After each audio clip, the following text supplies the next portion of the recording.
Bien, bien, así estamos. Bien, entonces decía, un engranaje tiene un perfil, ¿no es cierto?, tal como este, donde el diámetro mayor es donde se realiza el dentado, es helicoidal para que tenga un deslizamiento suave, ¿no es cierto?, en el rodamiento. Normalmente este es un torneado cilíndrico simplemente, que puede tener una ranura o no, ¿no es cierto?, porque justamente es desplazado por una horquilla, ¿no es cierto?, que es el elemento que hace palanca y lo desplaza, ¿no es cierto?, para modificar los cambios de marcha del vehículo, ¿no es cierto? Bueno, esta pieza forjada, lógicamente, nosotros la podemos ver, ¿no es cierto?, en círculo, que sería algo así, ¿no es cierto? Entonces, esta pieza en bruto es tal cual la vemos así, ¿no? Entonces, una vez que se elabora totalmente, ahí sí, ¿no es cierto?, necesita que sea, como les decía, elaborada con un perfil helicoidal que tiene un determinado ángulo tangencial de hélice, ¿no es cierto?, los diámetros primitivos, incluso en micrones, ¿no es cierto?, se realiza ese diseño. Ese diseño, ¿no es cierto?, es parte de una hélice, ¿no es cierto?, o sea que cada engranaje, ¿no es cierto?, tendría un perfil donde va a rodar un diente con lo otro, ¿no es cierto?, generando esa combinación de velocidad. Entonces, a partir de este proceso mismo de tratamiento, ¿no es cierto?, yo le doy una tensión para que en la máquina, ¿no es cierto?, produzca un buen desprendimiento de la viruta, ¿sí?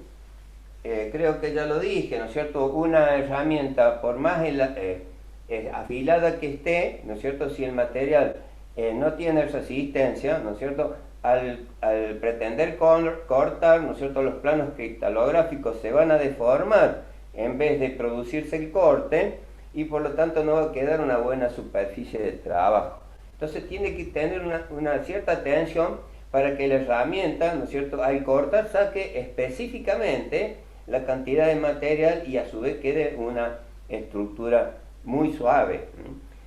A lo mejor ustedes han observado, ¿no es cierto?, el mecanizado de ciertas piezas. En YouTube ustedes lo pueden ver, ¿no es cierto?, hoy en día, con las herramientas que se utilizan y el control numérico, ¿no es cierto?, de las máquinas, queda un espejo con la terminación de una pieza, ¿no es cierto? Justamente por esa evolución, ¿no es cierto?, de los distintos conceptos tecnológicos para producir una determinada pieza, ¿verdad? Entonces, como digo, tiene que tener una cierta resistencia al material para lograr específicamente también una buena fabricación. Y como es relativamente baja la resistencia, una vez que está trabajado el engranaje, va a ser necesario un tratamiento posterior, que luego de este tema vamos a comenzar a ver, para que logremos aumentar la resistencia en el perfil de esos dientes y lógicamente pueda durar un determinado kilometraje sin que el diente se altere dimensionalmente, o sea que no produzca un desgaste prematuro.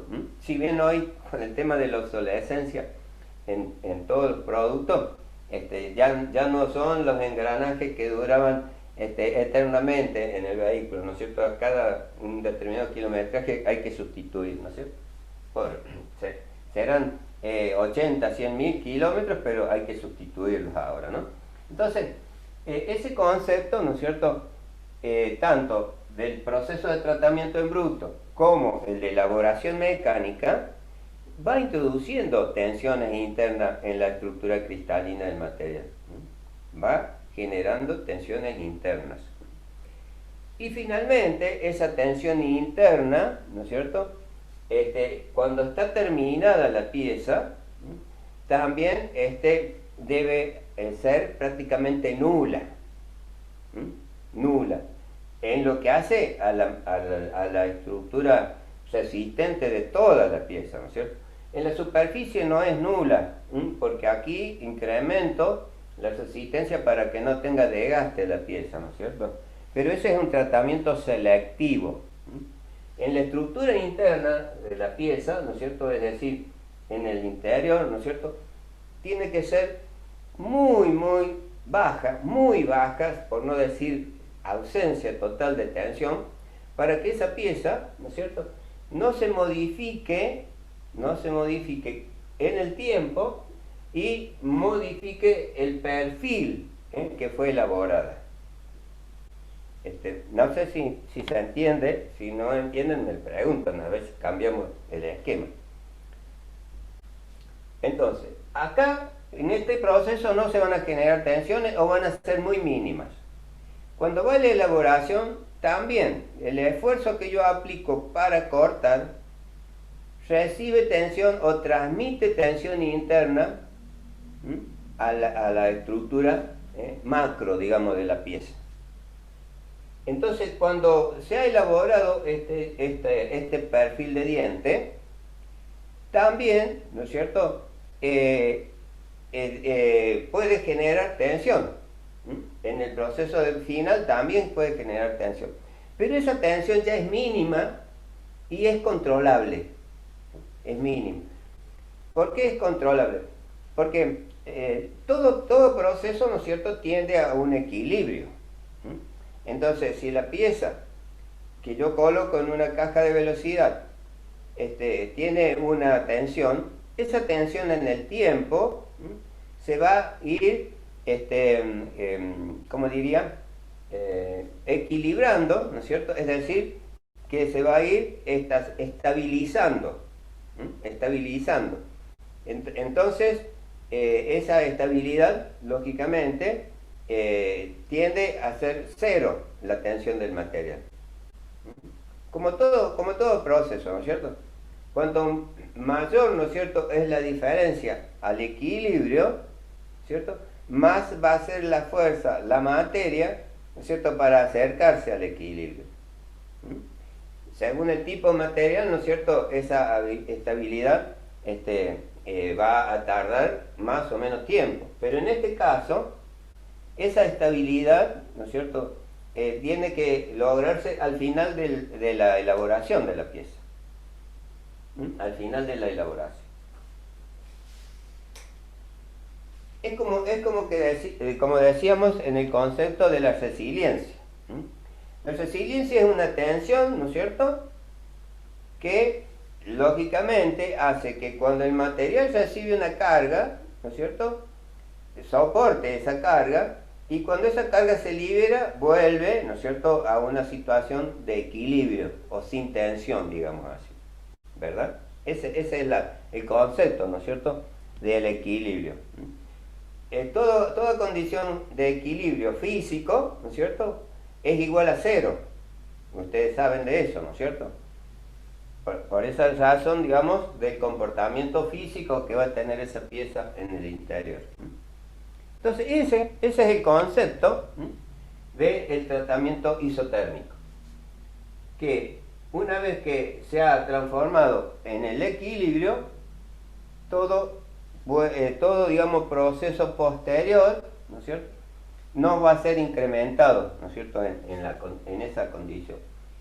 En cambio, como digo, si nosotros tenemos la martensita en el enfriamiento de temple directo, primero que ese temple tiene que tener una cantidad de carbono, decíamos, mínima, para que sirva, ¿no es cierto?, y genere la transformación de la austenita en martensita. Esa cantidad de carbono mínima, le decíamos que puede ser entre 0,30 y 0,35%, ¿no es cierto?, 0,30 y 0,35%, y que enfriada en agua de alta velocidad, ¿no es cierto?, de absorción de calor, ¿no es cierto?, pueda lograr, ¿no es cierto?, la transformación brusca desde la austenita a martensita. Pero ¿qué pasa con esa tensión?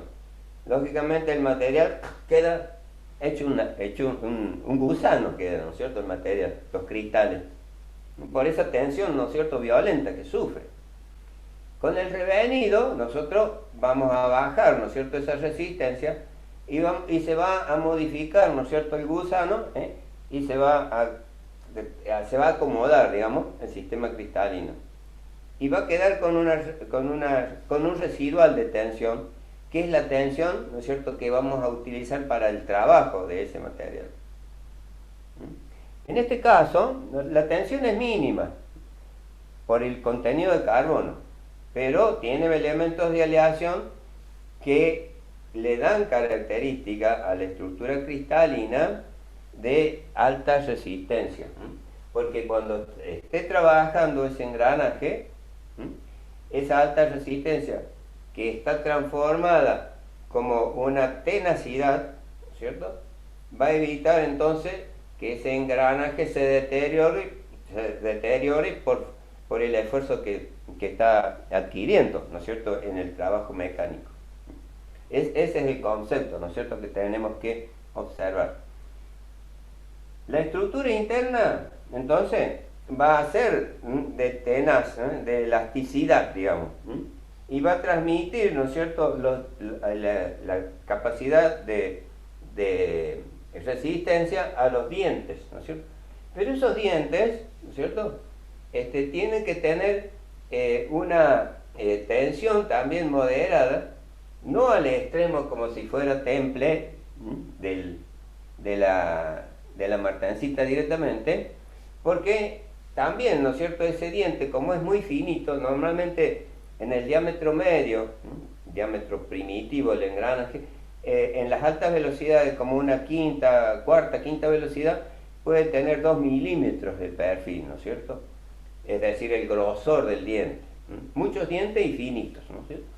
Entonces, esos dientes también trabajan elásticamente, ¿no es cierto? Fundamentalmente cuando uno pone la marcha, ¿no es cierto?, ahí sufre la carga, ¿no es cierto? Sufre la carga, el engranaje, ¿no es cierto?, y empieza a rodar, ¿no es cierto?, a la velocidad que corresponde, ¿no es cierto? Y cuando esa marcha sale, ¿no es cierto?, se descarga y vuelve, ¿no es cierto?, a acomodarse sin tensión, elástica el material, ¿cierto?, y queda, digamos, en condición, ¿no es cierto?, para seguir el trabajo. Pero si fuera todo martencita, el diente, cuando yo pongo una marcha puede saltar, digamos, en pedazos, ¿no es cierto? Porque lógicamente no tiene justamente tenacidad del diente, ¿eh? No puede flexionar, porque sería frágil si fuera martencita, ¿verdad? Entonces no puede flexionar. Entonces todos esos conceptos, ¿no es cierto?, hacen fundamentalmente a la calidad, ¿no es cierto?, del acero que tenemos, los elementos de aleación y el proceso, ¿no es cierto?, que se va a llevar a cabo durante la fabricación. Si yo quisiera tener, por ejemplo... Profe, Sí. sí, no, le hago una pregunta, ¿no? Porque a mí me gusta el tema de lo que estaba hablando, el tema de los engranajes, toda la aplicación automotriz. Ujú, Y me llama la atención por ahí, o sea, usted lo que está hablando ahora de, bueno, de los materiales utilizados en los engranajes y demás. ujú, Habla también de cuando las piezas son de baja calidad o la clásica, la pieza china o lo que sea. Habla ujú. de malos tratamientos del material de origen, habla de mala calidad del acero empleado, ¿de qué habla eso? Justamente de todo, porque todo lo que estamos mencionando tiene un determinado costo. Y ese costo, lógicamente, tiene un intercambio, ¿no es cierto? Usted utiliza un buen material, ¿no es cierto?, y un buen proceso tiene un costo, ¿cierto? Hace que esa pieza, ¿no es cierto?, garantice, ¿no es cierto?, un cierto periodo, digamos, que hace a la satisfacción de ese producto. Ahora, si yo utilizo un acero que no tiene un elemento de aleación, que no tiene un buen proceso de tratamiento térmico, que a lo mejor puede tener un buen acabado, ¿no es cierto?, en cuanto al diseño de fabricación, pero, digamos, no tiene un tratamiento como el que corresponde, lógicamente ese acero va a durar poco tiempo, ¿no es cierto?, en el conjunto mecánico que mencionemos, ¿no es cierto? Pasa en todo, ¿no es cierto? Por ejemplo, las máquinas manuales, eléctricas manuales, ¿no es cierto?, que hoy en día tenemos en el mercado, y no vamos a decir la procedencia porque todos los países, ¿no es cierto?, tienen más o menos estándares, solo aquellos que ya conocemos alemanes, ingleses, ¿no es cierto?, que mantienen, digamos, su capacidad porque tienen otras condiciones, ¿no es cierto?, de fabricación. Pero, por ejemplo, si hablamos de las máquinas chinas, ¿no es cierto?, antes nosotros comprábamos un taladro, ¿no es cierto?, y nos duraba eternamente, ¿no es cierto?, porque justamente, por un lado el motor, ¿no es cierto?, un motor, si siempre hablando para la misma potencia, ¿no es cierto?, eran fabricados con alambre de cobre electrolítico, ¿no es cierto? Hoy en día están poniendo alambres de aluminio. Lógicamente dan, ¿no es cierto?, el potencial eléctrico, pero con el trabajo permanente después de un determinado tiempo se calienta, ¿no es cierto?, y ahí se van a producir los cortocircuitos, o sea, se van a interrumpir, ¿no es cierto?, la conducción del voltaje, y se nos va a embromar, digamos, el taladro, ¿no? Vamos a quedar sin el taladro.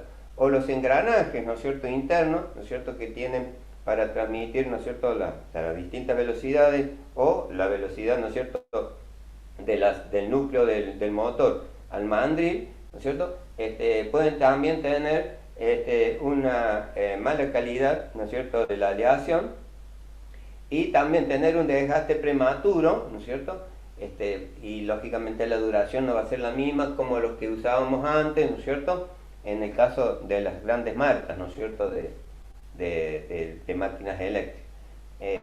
Una cortadora de pasto, cualquier cosa que hoy en día, ¿no es cierto?, tiene un determinado tiempo, ¿no es cierto?, de uso, a partir del cual ya puede debilitarse la capacidad de la máquina, se nos puede quemar el motor, ¿no? Y así todo, ¿no es cierto? Entonces, estamos hablando, ¿no es cierto?, cuando hay una cierta calidad, ¿no es cierto?, que nos asegura una cierta capacidad, ¿no es cierto?, de trabajo con ese elemento. En los vehículos mantienen normalmente las grandes marcas, ¿no es cierto?, conocidas, mantienen sus estándares, ¿no es cierto?, porque son planos que obedecen a mucho tiempo, ¿no es cierto?, de desarrollo dentro de la ingeniería, y lo que se está mejorando, digamos, en cuanto a las economías actuales, es que se están utilizando métodos, ¿no es cierto?, de fabricación de grandes cantidades, ¿no es cierto?, de producción, y con máquinas mucho más eficientes, justamente en el concepto, ¿no es cierto?, de elaborar el material.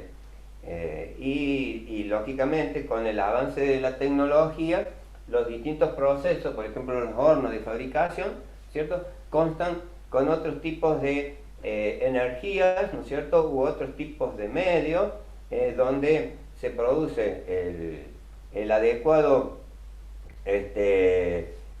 tiempo, ¿no es cierto?, de proceso, y esos tiempos de proceso también reducen costos, utilizan menos mano de obra, entonces eso se va amortizando atrás de varios factores, ¿no es cierto?, en principio, ¿no? Entonces, también hay que tener en cuenta esos casos, ¿no es cierto? Los hornos, ¿no es cierto?, que se utilizaban antes tenían una determinada capacidad. Hoy en día se utilizan varias pequeñas celdas, ¿no es cierto?, de hornos, y las cargas, ¿no es cierto?, son más pequeñas, pero se pueden diversificar más los procesos. Entonces acotan, ¿no es cierto?, todo, van reduciendo los costos, ¿no es cierto?, de fabricación. Ese es digamos, son para analizar muchos detalles, ¿no es cierto?, para la producción actualmente, pero es interesante todo, ¿no? Es interesante todo. Gracias, profe, por la respuesta. No, estamos, digamos, tratando de comprender que todos, ¿no es cierto?, podamos introducirnos, ¿no es cierto?, en ese mercado de la tecnología actual. Bien, entonces, lo interesante es que cada acero, como les decía, ¿no es cierto?, desarrolla una curva, ¿no es cierto?, a la cual hay que respetar para lograr el resultado que buscamos, ¿no es cierto? ¿Y cómo se han producido, les decía, esas curvas? Fundamentalmente calentando muchas probetas de ese material que estamos en estudio, ¿cierto? Se lo introduce en un horno a la temperatura de ostenización, ¿no es cierto?, y se le da el tiempo necesario para que toda la masa de esas probetas, naturalmente, se desarrollen, digamos, o que alcancen la temperatura correspondiente a la austenización. Y luego, ¿no es cierto?, vamos a ir sacando probetas, ¿no es cierto?, y la vamos a enfriar a la temperatura que queremos analizar, ¿no es cierto?, la curva. Por ejemplo, la vamos a enfriar a 500 grados. Entonces, cuando enfriamos a 500 grados, empezamos por aquí, por ejemplo, ¿no es cierto?, y mantenemos la probeta a esa temperatura un determinado tiempo. Primero la sacamos prácticamente inmediatamente. O sea, si la enfrío acá de golpe, ¿no es cierto?, voy a obtener martensita. Pero si la enfrío un poco más arriba, voy a tener austenita. Acá, porque no voy a alcanzar a transformar la austenita. Si esta austenita yo la enfrío muy rápido, ¿no es cierto?, por debajo de la temperatura de transformación de la martensita, lo que voy a obtener, ¿no es cierto?, es austenita, porque no le di tiempo de transformarse. ¿Se da cuenta? Tengo que tener un determinado tiempo para transformar allá, ¿no? Ahora, si yo enfrío, digamos, o caliento, ¿no es cierto?, y enfrío y corto la curva esta curva va a hacer que yo interrumpa la austenización en este punto, por ejemplo, donde cruce. Y entonces voy a transformar acá. Por más que quiera venir acá, una parte va a estar transformada, ¿no es cierto?, de esa austenita, y la transformación a la estructura que busco, ¿no es cierto?, ya va a haber comienzos, digamos, de una eventual, ¿no es cierto?, estructura mixta, digamos así, ¿no es cierto?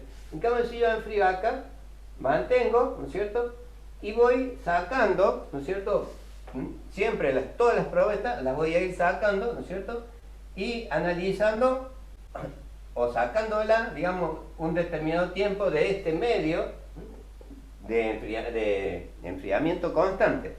O sea, 500 grados, supongámoslo fijo, ¿no es cierto? Yo tengo el horno a 500 grados.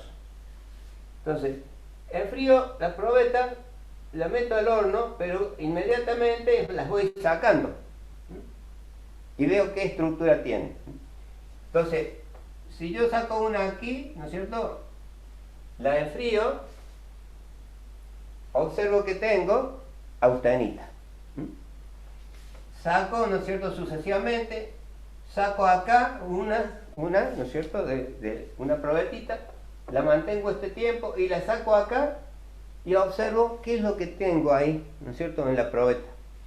O sea, le he enfriado, la corto, la analizo en microscopio y voy a ver que tengo una parte, ¿no es cierto?, donde tengo la estructura de vainita superior, y el resto, ¿no es cierto?, es austenita.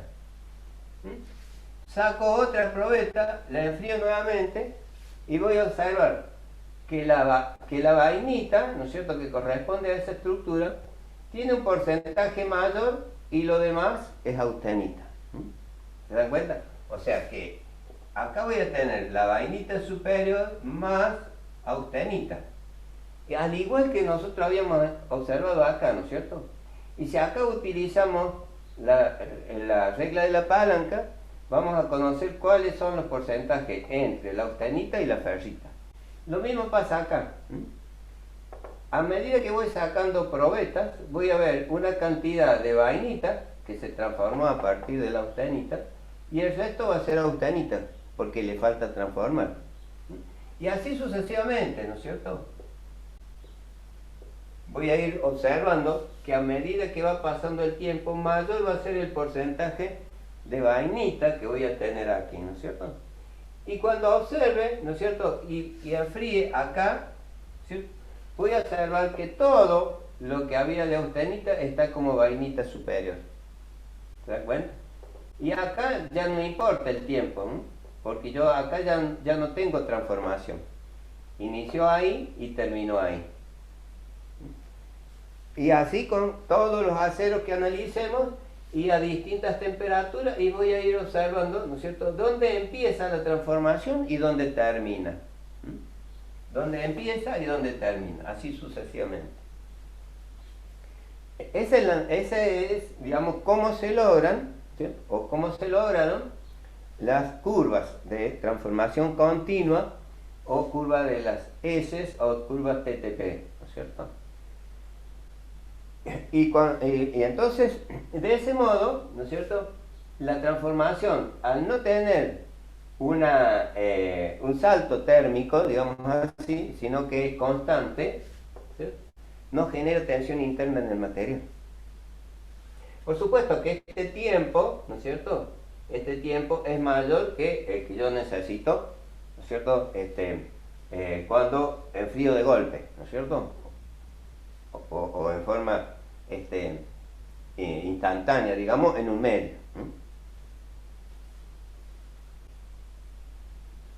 Ese es el concepto del enfriamiento continuo.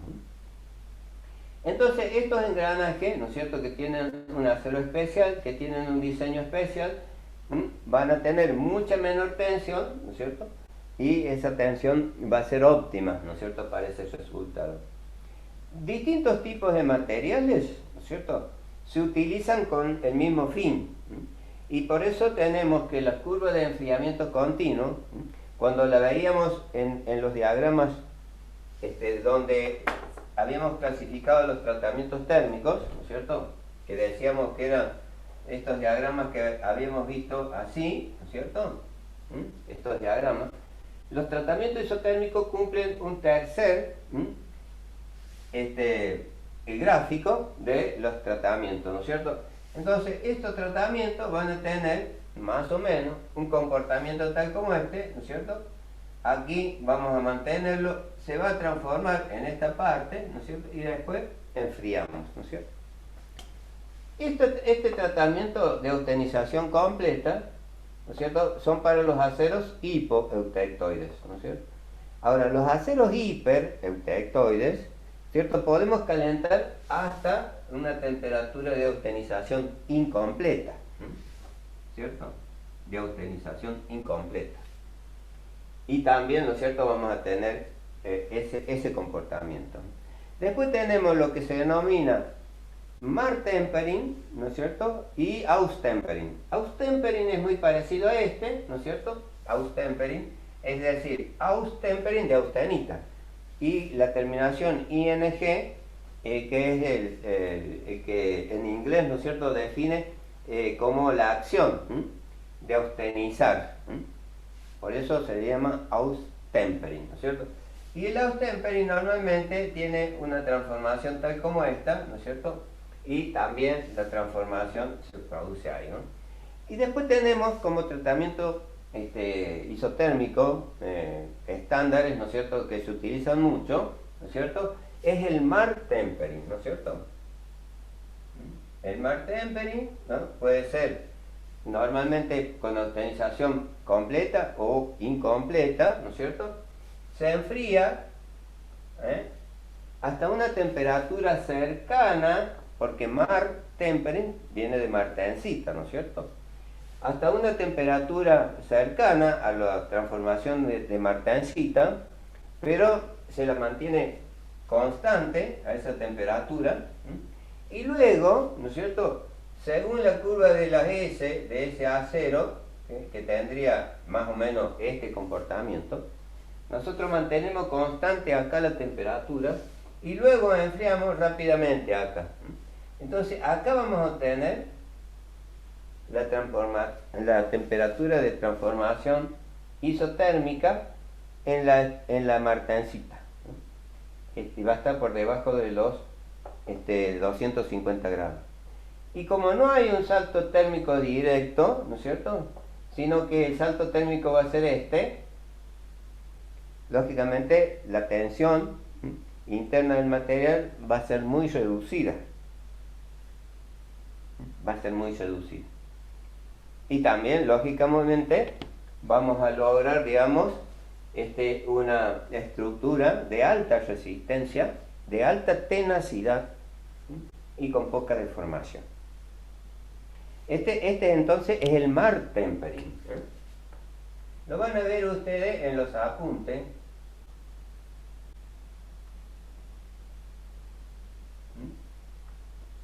Y les comento, por ejemplo, ustedes saben, las cuerdas de piano, por ejemplo, ¿no es cierto? Es una cuerda que es un alambre de acero especial, ¿no es cierto? Que tiene moderado contenido de carbono, 0,50% de carbono, pero también tiene aleación importante, que es un acero que tiene mucha tenacidad, es decir, que tiene una alta dureza, ¿no es cierto? Y tiene que tener una estructura interna, además de homogénea, ¿no es cierto? Que tenga una tenacidad, vuelvo a repetir, ¿no es cierto?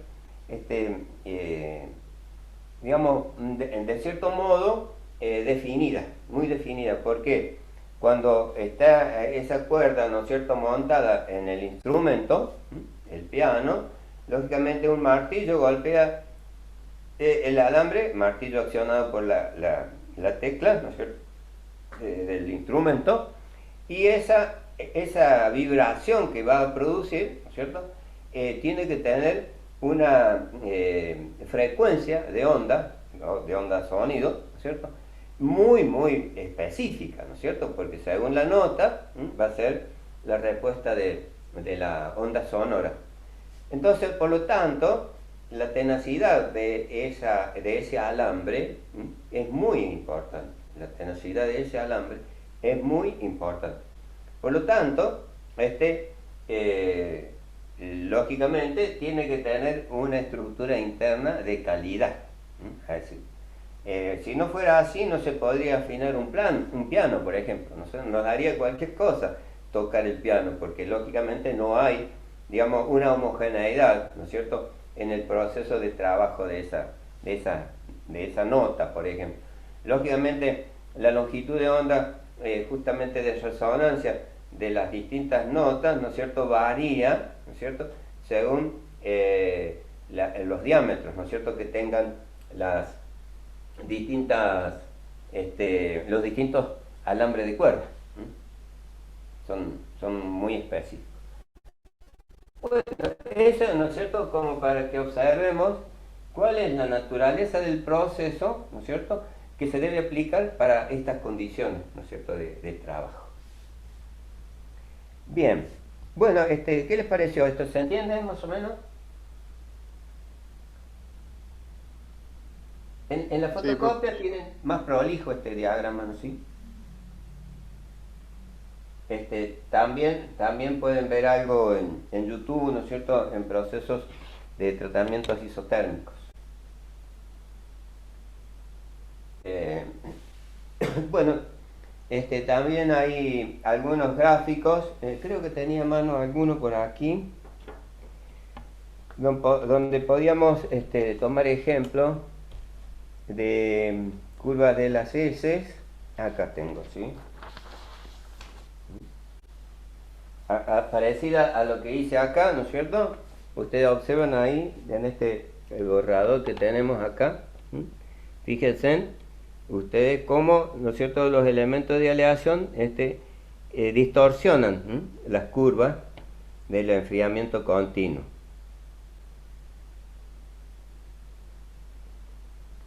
Ese es alguno de los aspectos.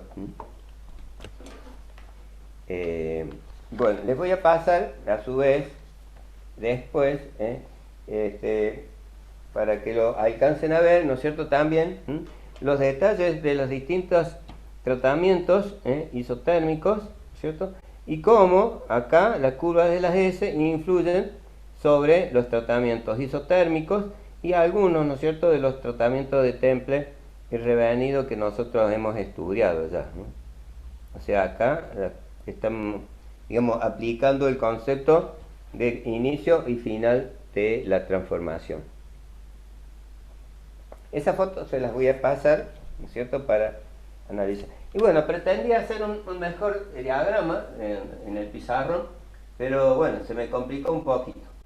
Lo importante es, a su vez, ¿no es cierto?, que dentro de las heces, inicio y final, ¿no es cierto?, observen los constituyentes intermedios, ¿no es cierto?, que vamos a tener a partir de la austenita, ¿no es cierto?, y las transformaciones que vamos a tener al final del proceso de tratamiento, ¿no es cierto?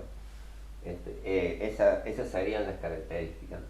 Y lógicamente a la izquierda serían los constituyentes que tenemos en el diagrama de equilibrio, porque acá no se van a alterar salvo luego del enfriamiento.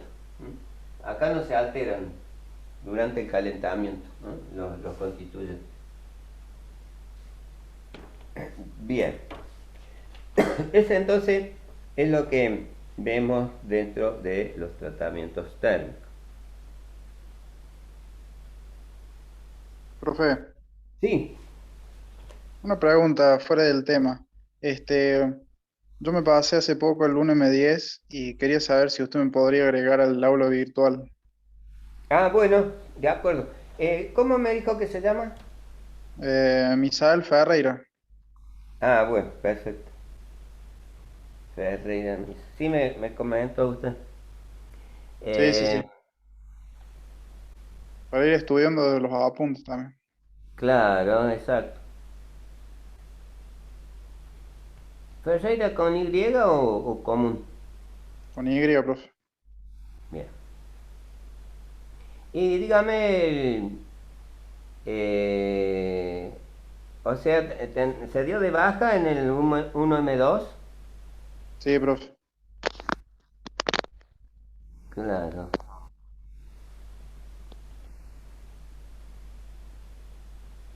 O sea, salió del grupo. Bueno. Sí, sigo estando, pero bueno. Bueno, sí, lo que pasa, lo que estábamos haciendo, como tengo los tres cursos, les doy los mismos temas, los mismos desarrollos. Así que, bueno, hay una pequeña diferencia porque justamente tuvimos un martes feriado, ¿no es cierto? Pero, bueno, y creo que tuvimos un feriado viernes también. O sea que vamos más o menos igual, sí, en este sentido. Dale, Bueno, profe. entonces, sí, me decían. O sea que para el segundo parcial ya va a estar todo, vamos a estar nivelados. Bueno, no sé si algo más tienen al concepto de análisis.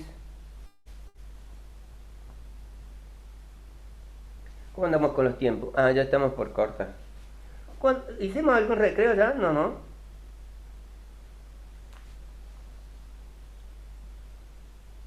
Todavía no tuvimos recreo, profe. Nos tomaremos ahora unos 15 minutos porque ya Bueno, va a cortar. Hagamos así. Eh, volvemos y 35.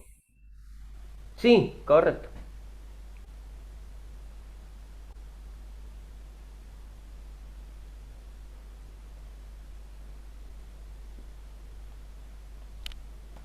Así hacemos.